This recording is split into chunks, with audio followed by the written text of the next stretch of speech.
สร้างความตระหนักให้ประชาชนร่วมกันดูแลทรัพยากรป่าไม้ลดปัญหาไฟป่าหมอกควันและผลกระทบต่อสุขภาพของประชาชนทั้งนี้หากประชาชนพบเห็นเหตุไฟป่าสามารถแจ้งเจ้าหน้าที่ได้ที่สายด่วนพิทักษ์ป่า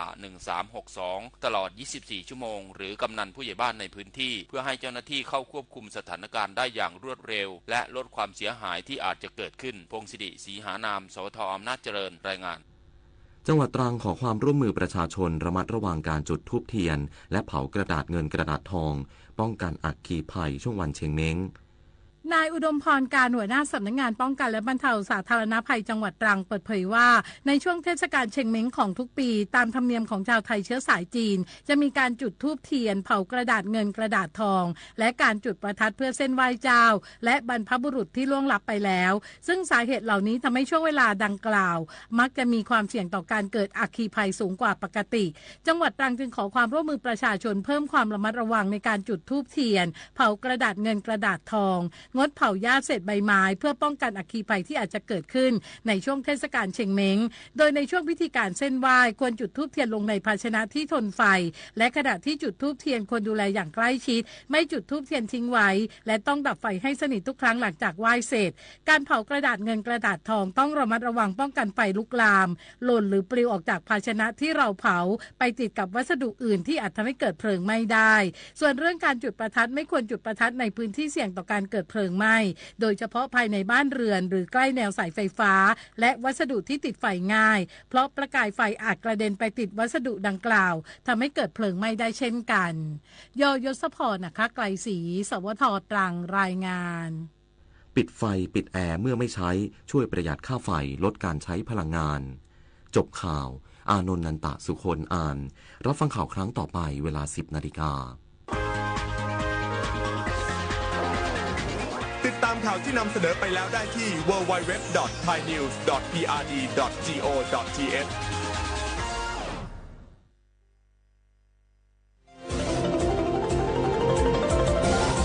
วิทยุแห่งประเทศไทยให้ความรู้คู่ความสุข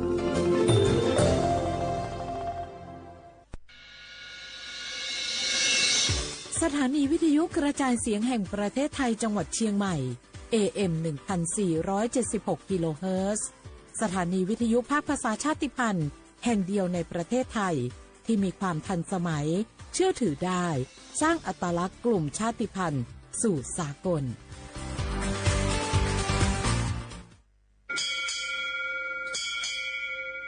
โอบูดะจ้าโอมิโชเปอร์เหมยซุงคากว่าเนาะซงอุดูธรรมาสถานีวิทยุภาษาชาติพันธุ์แห่งเดียวในประเทศไทยทันสมัยเชื่อถือได้แล้วพบกันที่สวท.เชียงใหม่ AM 1476 กิโลเฮิรตซ์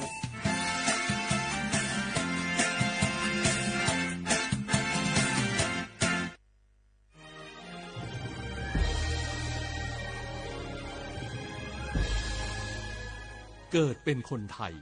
เติบโตบนผืนแผ่นดินไทยจงภูมิใจในความเป็นไทยชาติไทยเรานั้นนับเป็นชาติที่มีความเป็นมาเก่าแก่ยาวนานเรามีภาษาวัฒนธรรมและมีสิ่งต่างๆที่เป็นเอกลักษณ์ให้เราได้ภาคภูมิใจในความเป็นคนไทยเราควรเห็นคุณค่าและมีความรักชาติหวงแหนแผ่นดินอันเป็นมรดกของบรรพชน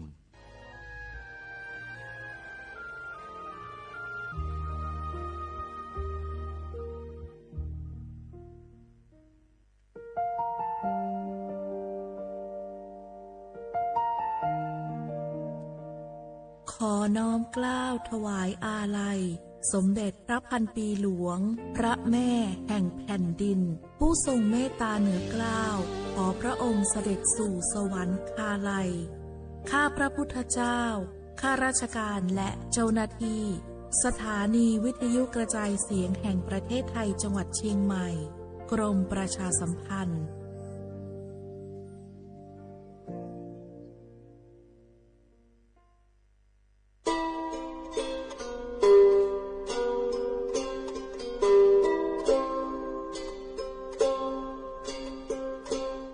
เปิดปรากระเจียวโคโพเปิดปรากระลือปรากระยอสู่หากอสาหากอ ตาเชกตอเลอจอปามโมซาสมูลอพีตาดิยอผาแกปกว่ากะลือกว่ากะญอดือยอผาแกบาจอปามโมโดกะเตอลอ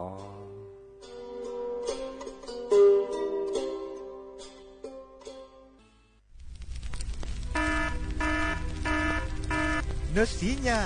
ก็จะแต่สุดทักขบารไปเนว่าชุกแกทอตันและปากโคกัดละวิชิเปอร์เซ็นต์นี่ไม่เวดาปากกุปัญญาชุกแกทอตันนี่หรอแต่ละชุกแกทอตัดสุดตับละอันหรอบึกเข็นหรอร้อนและปากโคกัดละแกทอเกกลิสองร้อนแล้วต้องแกกระชอบาปากก้อยแต่ละ PM 2.5 ดูทอแต่ช่วงมือช่วงเกตึ้งบาเนี่ยตัวท่านมีจึงการรอไปดับจึงการเราจะมีบาตกากาบาตชาเลเมเอบาตกากาบาตชาเลตะกุสุกษาโตบาตกากาบาตชาเลขดลูกกดเลฮักวอก็จะเตะพวกคุลซะโอกต่อแต่ชูชุแกเห็นมือเล็กลิสต์ก็แก้กระชอตพอโบลิสต์เลือกการวิโอทอโครงการจัดทำนโยบายการเปลี่ยนแปลงการใช้ประโยชน์ที่ดินเพื่อบริหารจัดการ PM 2.5 ตาชอแชร์แอปเปิลทอเลิกวชสำนักงานการวิจัยแห่งชาติ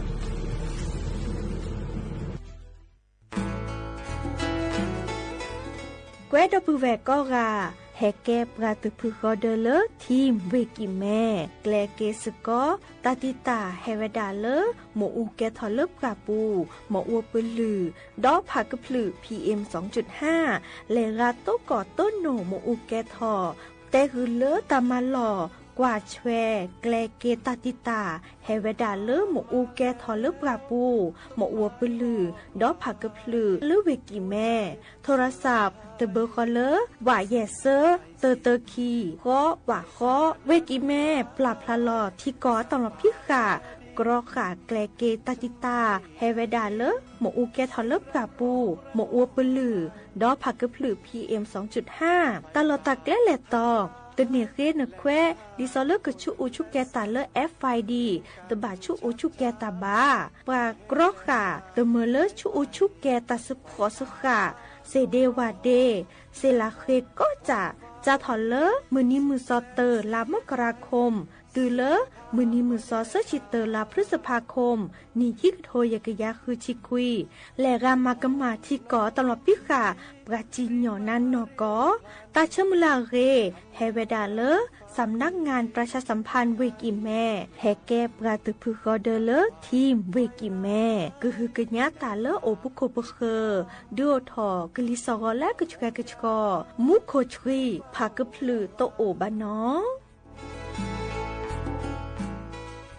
บาสนาเกตาชากันเลเนสองปสชมาเจอตาชาเหียเปเสบาชาเพื่อบาดเลยมากกว่าซาเลทศีสระแล้วเพื่อบาดตาชากันเลและอันนาสปะเตอแต่สกอดอศีสระดอคือเธอตายาบลาเกตาชาเมียวตมโยเกตมโยเกเมแวเซคือกันเลและก็จาดาแวเซคือกันเลและอัตโนมัติปอสวีและเครือไตเทียมเมตเมบาปลูกไทยตายกว่าแล้วก็คือเธอจะมีเกเนี่ยหรอซีกว่าอาทอเลอร์สายด่วนสปสช1330สปสชเขต1เวกิแม่0532855355สายด่วนกมทู1600และสายด่วนสุขภาพจิต1323เลิกว่าก็กระเดียก่อนนี่หรอดอปูแวปากญอโพนเมบาสะสู้อ่อนมืออ่อนเลวิทยุกลือหลอก็จะแต่เวกิแม่แต่ตอนยาอี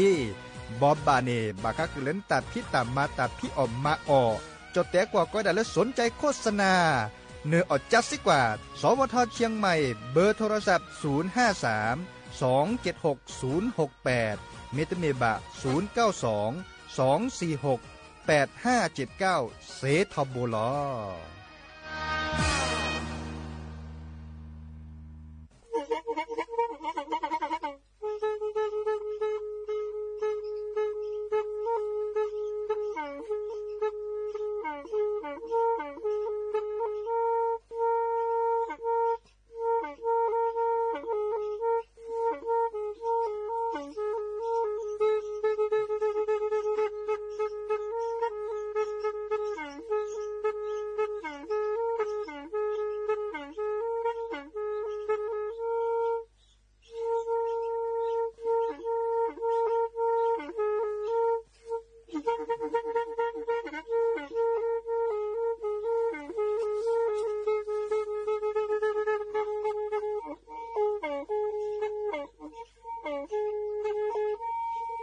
อี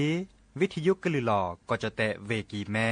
ตะกะทนลุยกะจานยุ้ยชื่อคือกิโลเฮิรตซ์ตาเชอกระต่อเปอปากระหลือปากระยอกหลอกตืออีสู้อเมญาเปก็เห็นเหล่านั้นและตาสูมือซ้ำมือตากระเจาะตาแลกแก็บดูแก็บโผลและติเลื่อนนกออัตโตโคเนและกะนาหลอเจอบาค่าคือตาซุมือซ้ำมือสก้อเนาะ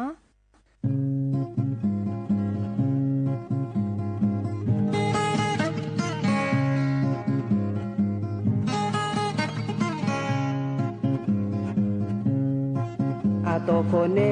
โอมือนาโชเปโมโดปาโดเสราเสมามือกะพาเตียและเจอพี่เจอเพื่อ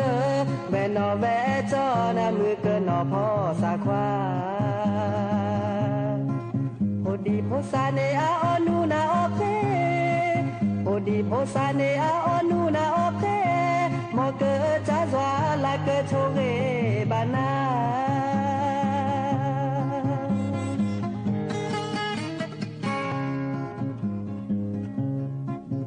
แกเวดัลลาปราเกยอโพมอเปเกโอดอตาเอนาตากุยเมื่อตากาเลนาเอลอสาแกกว่าลอสาเตมือนามาดิเนนาเตเรมอเปเกปลายในลอเปตาเกมามอเปเกปลายในลอเปตาเกมามอเกจาซวาลาเกโชเรบาพรา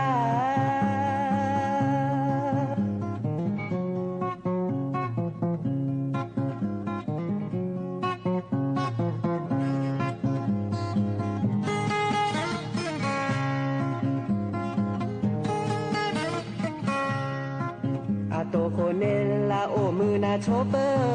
โมโดปาโดเสราเสมามือกะพาเตียและเจอพี่เจอเพื่อแวนอแวจอนะมือเกินนอพ่อสาควาโพดีโพซาเนอาออนูนาโอเคโพดีโพซาเนอาออนูนาโอเคมอเกจาซวาลาเกโชเกบานา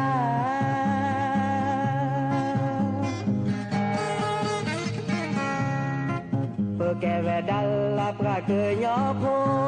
มอเปเกโอดอตาเอนาตากุยเมื่อตากาเลนาเอลอสาแกกว่าลอสาเตมือนามาดิเนนาเตเรมอเปเกปลายนาลอเปตาคือมามอเปเกปลายนาลอเปตาคือมาดีเกจาซวาลาเกโชเรบานาดีเกจาซวาลาเกโชเรบานา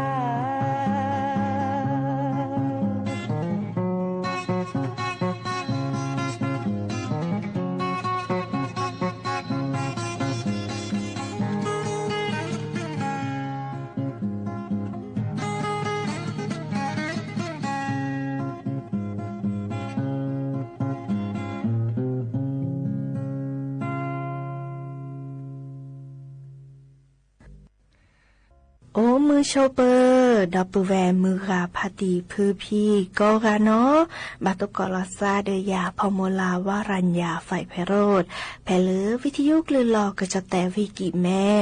สวทเชียงใหม่ต่ออีโอแกสกอลาซาตาเชอกต่อก็คอคุยนาริและตุเลอนาริติชีฮัลโลคปาคือนาริและตุเลนุยนาริกนาดอบกากดอบกาเซแพเลวิทยุคลื่น AM ตะกะโทลุยกยา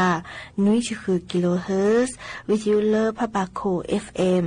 104.25 เมกะเฮิรตซ์ออนไลน์แฟนเพจ Facebook สวทเชียงใหม่ AM 1476 KHZ เนาะไม่มีเลอมือคืนนี่เนาะกนาดอบกาเซแพเลอวิทยุสวทเตือนภัยภาคเหนือเนาะอาเกอทือนี่เบกลือกทาแลออทอตาเชกต่อเลยเยนาริตือเลอคืนนาริเนาะเดกนาเซแพเลอคลื่น AM เยกยาลุยชิคุยกิโลเฮิรตซ์เนาะเดอโอเคสกอลาซาเซเดอโทรศัพท์อบกาเซเบอร์โทรศัพท์เดอเบอร์ค อเลอ053276007วายาเซอร์คีนุ้ยคือวาวานุ้ยเนาะมื้อจ่าติเนียติเนแฮตุลอก็เชอดอปือแวมือกับพาติพือพีซิโซโดบามื้อจ่าตากุบากุเซตาซุมุซามือโอติจัลลอมื้อเลอก็กานี้ตกกอตะละเกเบมือซาพรีเนาะและกันนาดอกกว่าตาซุมุซามือเลิกกะเคิดเนาะ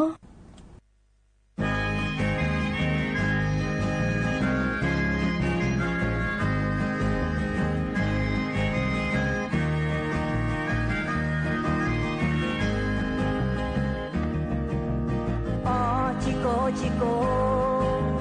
อ๋อจิแกจิแกอ๋อจิโกลอเมอ๋อพาโดในเลิกเลโมกิอีสานในอาเปทอกาบินาปาในอาเปกาบ่อโชโมบ่อเกยาบ่อเบดีบ่อลอเมอ๋อจิโกอ๋อจิแกอ๋อจิโกลอเมอ๋อพาโดในเลิกเลเมปราตาในอาเพโดเมเปราตาในเพเตอเมปราตาในอาเพกาเมเปราตาเพเตโอบาอ๋อจิโกอ๋อจิแกอ๋อจิโกลอเมอ๋อพาโดในเลิกเล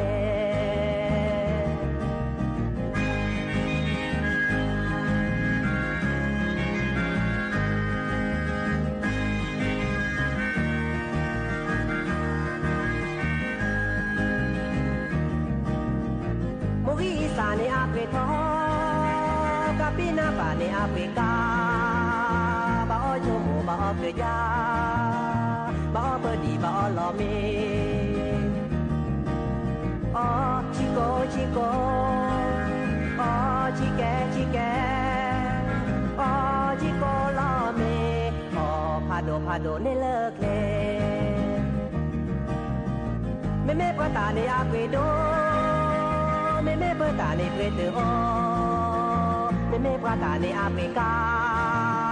เมเปราตาเพเตโอบาอ๋อจิโกอ๋อจิแกอ๋อจิโกลอเมอ๋อพาโดในเลิกเล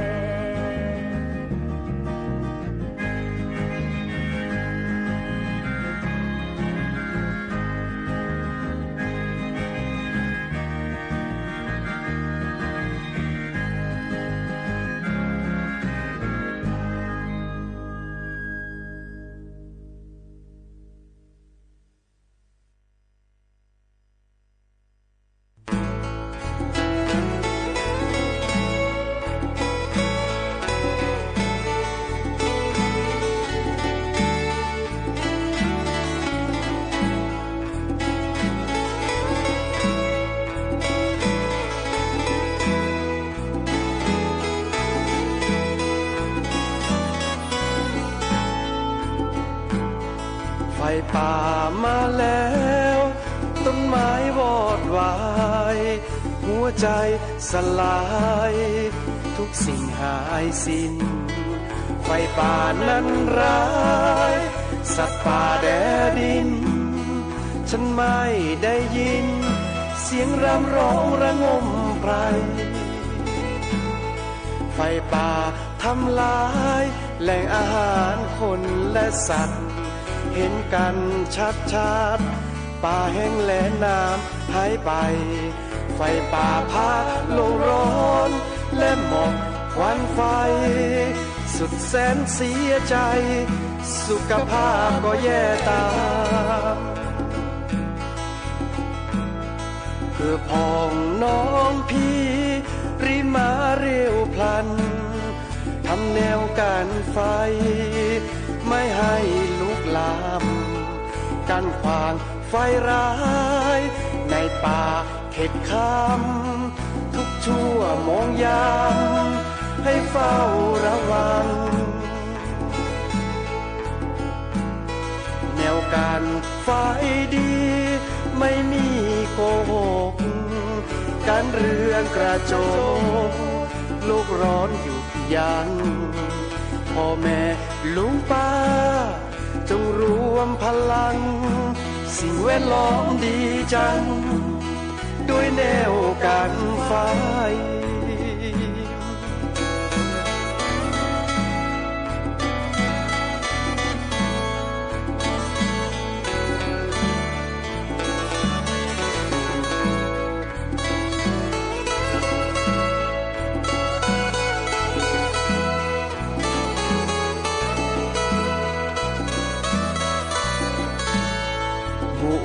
ให้เปิดลีมาหูมากอเสโดตาปราตาลูตากรอโพโพซื้อโพจีมือจีพลอลออูลอเพลอสากอมูอูแก่ทอตาลูตากรอมาหูมาหอตาโอชูโอเคตาโอตาโอลออูลอเพเคสีเลชเวเลบกาปูเนฮีเกญาอานาตรอคาเมอูกูลอเปสามาทอเนเมโตเมโตอินเนแกบลือแกโพตรอคาเมอูตรอคาตะแกทอเมโตอินเนแกบลือแกโพตรอคาเมอู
าเกกันนาดอตากระจอตาบอบะเนาะอีกครั้งนี้บาคาเดลเลปราเชลที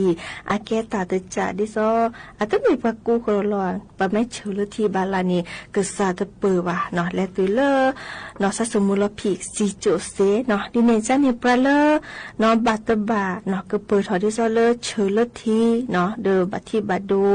และตุเลกจัตโอชูโอคลินีดิซอเลพุลิซาปราเนาะปราเลตาชุตาชาโอลาโลดิซอปราเลจุลเบลขอลเบลดิซอกอดาเลโรคอามาพฤกษ์อามาพาตเนาะดอเลบางานีริบาโตโอบาเนาะอยู่รอมีอยู่รอที่เดเวดปอนยอนนึวะวีก็ดอปราเลออทีเคลเดเลไม่ได้มีเดโตตาเจนี่เจเดออทีเจเดใครเนี่ยบาปลอพดลอซาราชิเกเนาะอาเกียก็เปิดทอดิซอเลประเชลทีเลเกแฮบัติบาโดเดกะจาอาตาชูเคลเนาะดิเนจานี่อาเตระเปิดทอดิซอตะหมกูซาเนาะเมื่อจาตาเตนอค่ะเลิกขออยู่นอมีกูเดถอเนาะวีโลกาสนับปากกะเนาะกะซาตะเปรทอกะซาตะดิซอลลอวะวีบากานีทอลุทอลาเนาะดิซอกะซาเปิดจังเนาะดิเนจ้าตาเลิกเพื่อเกิดโตจะมาเจอเซเนาะดิเนเมื่อเริ่มโอเลิกปลาเลิกอัดเชลทีลอคีเนาะเดิมเมื่อละกูระเนาะกูมาคือทอคือทีละเชลคานี้เนาะวีอากูไม่ทว่าเนาะปลาเลิกก็ตัวจะมาเจอกันนี่ฮีตอนดูจื้อเนาะตอนดูจื้อพาพี่อาซาเจอลาดคานี้วีก็ดอพอคือเขาวีชอดหอมาคือทอทีเนาะวีก็ดอกว่าเนาะอเมเตอร์สิญญาลซาบะเนาะโทรศัพท์ก็เลยมอตกาเลตัชฮีเฮเคนเนี่ยอ๋อเนาะโทรศัพท์ตัวเบอร์ก็เลย1669เนาะ1669เนาะวีก็ดอชอลลาสดับปาที่ซ่อมมือเลอากาศดีเนี่ยเนาะตัวจะมาเจออ๋อเนาะดีเนจ้านี้เลกาเนาะแล้วตาตโมเชื่อซะเลทีเนาะให้บัติบาโดเดกะจาตะโอชูคลิบาดีเนจ้านี้ออทีเดออกยอกเนาะตบาโตตาตบานีวะเนาะบลอเจแต่ใครนี่อาเกกรอกอัปลอบดอตมือเลเนเชลทีเซเนาะ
เกลาเกจีแช่แช่แกวลาเลียกะลาลีลาเลลาเยแกวลาเลียจีละเสเดโคเรเรแกวลาเลียแกวเกกะลาละทุกเขแกวลาเลียเกลาเดโดตาเกแกวลาเลียแกวกะลาลีมาเตแกวลาเลียโตเพโมลาเตเตเตแกวลาเลียโยอีกว่าเพอีเจชอพอมาเลซอเลซ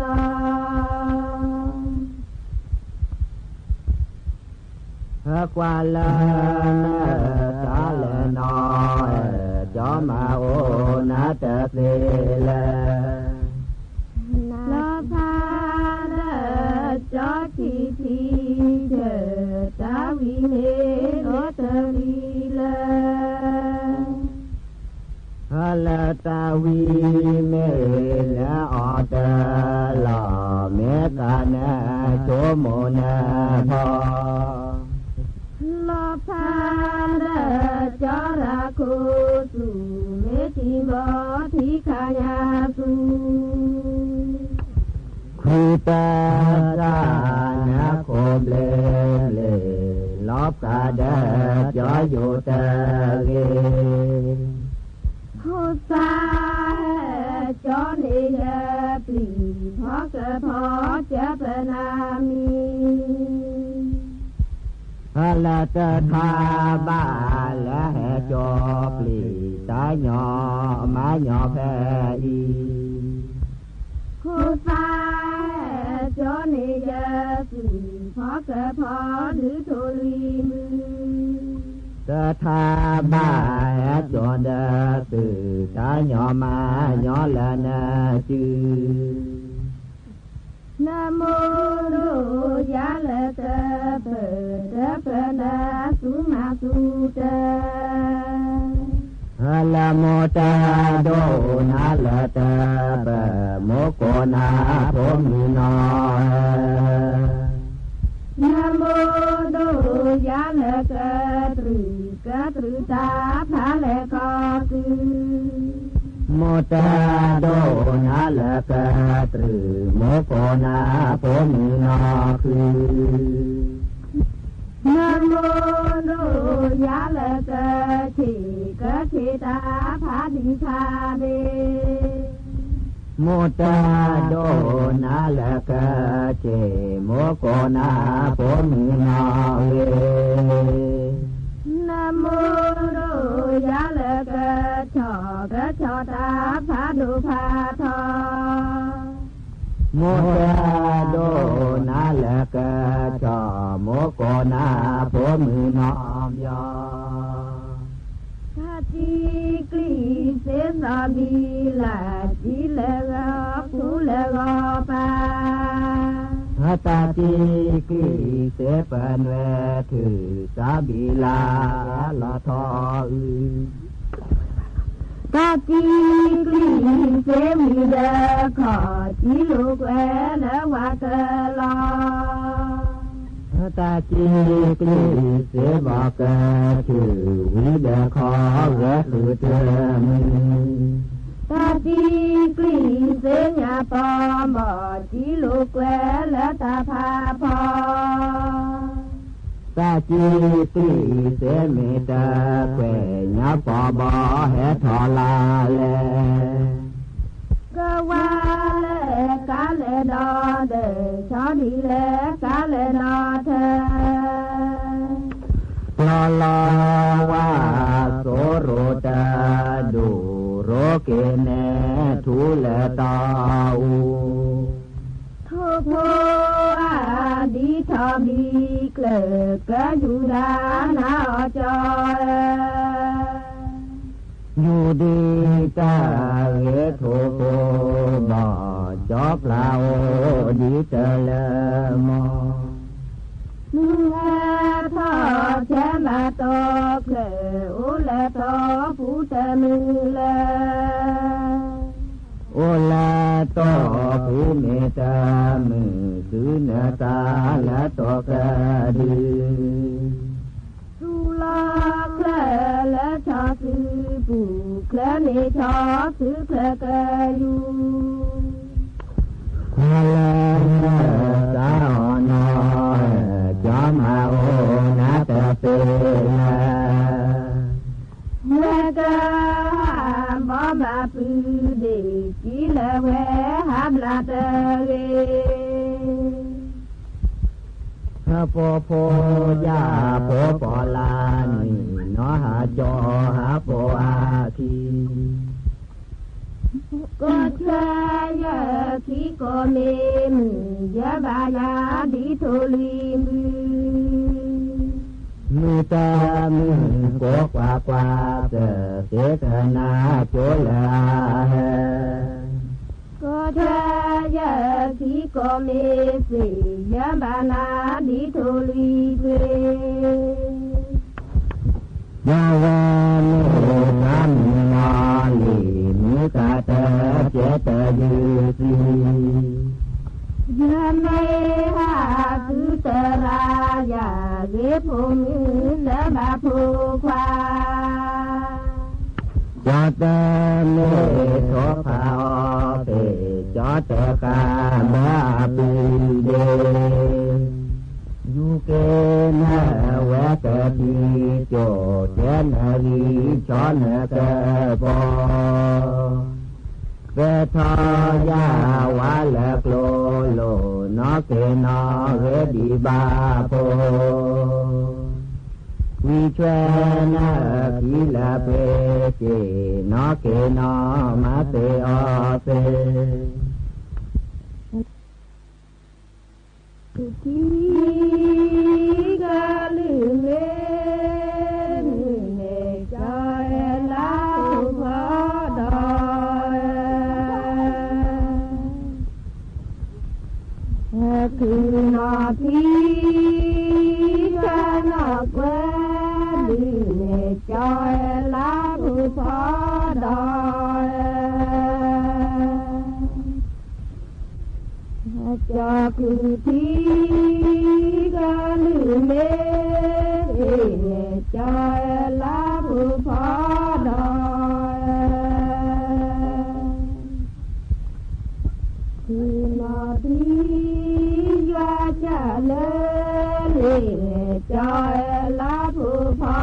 ดอยเดินเสโจลุใจลาผู้พอดอย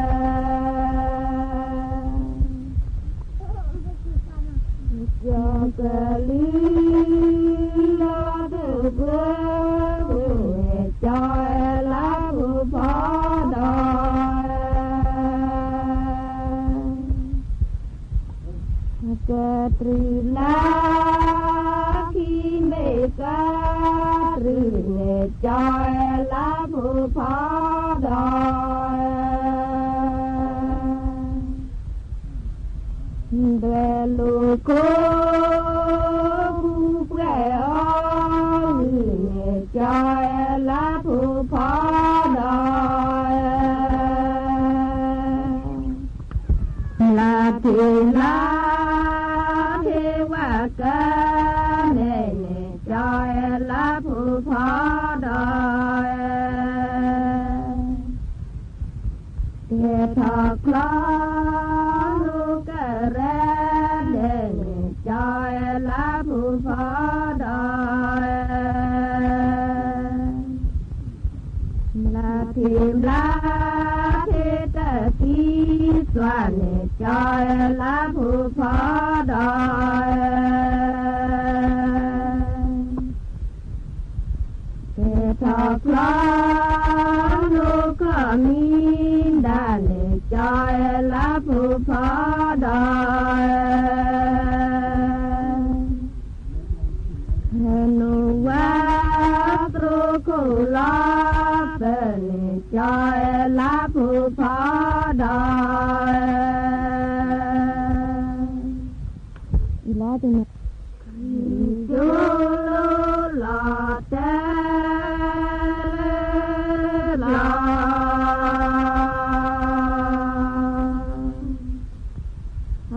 เลดามุเจจา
处理归老家。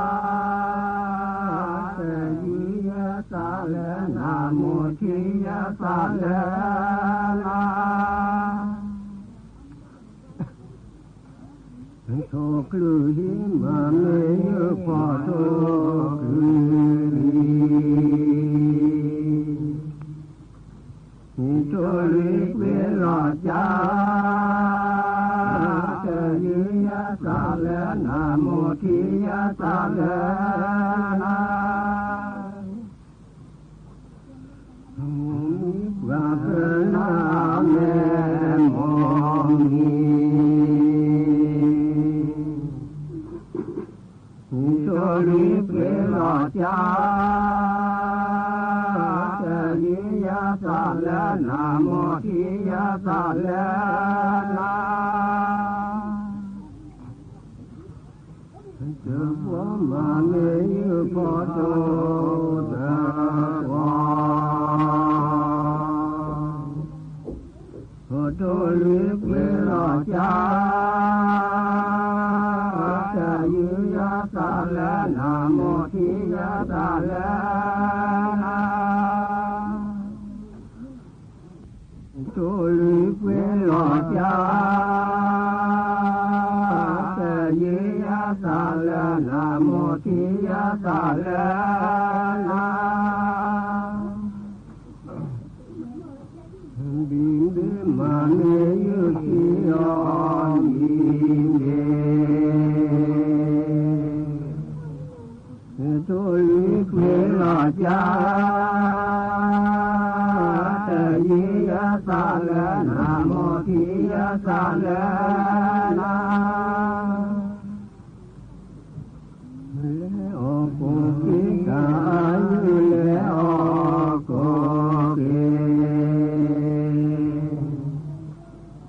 กิโตลิเปลาจาเจยิยาสาเลนาโมทิยาสาเลนาคือพระมาเมยุพอโตตะวา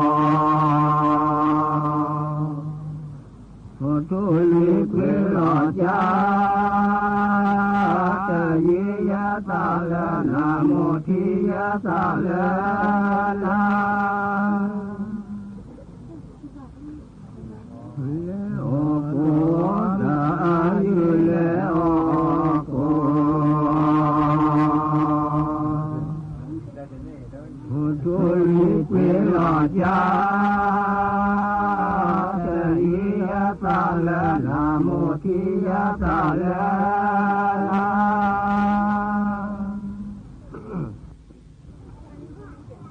โตลิเปลาจาเจยิยาสาเลนาโมทิยาสาเลนา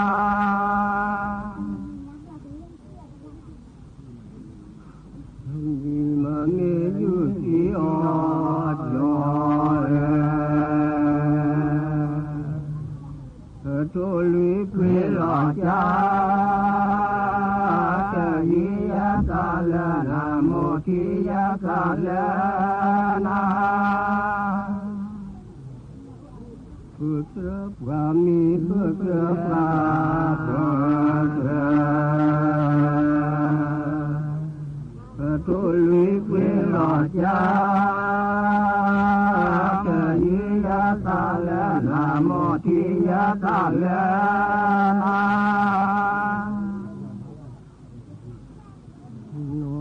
มาเมยุติยอน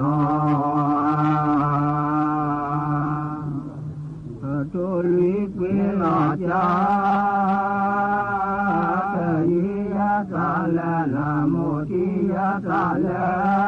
นาวาสิญะวามิญะวาหิญะโตลิเปลาจาเจยิยาสาเลนาโมทิยาสาเลนาดิน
สถานีวิทยุกระจายเสียงแห่งประเทศไทยและเครือข่ายทั่วประเทศเสนอข่าวต้นชั่วโมงรู้เร็วรู้จริงเกาะติดทุกสถานการณ์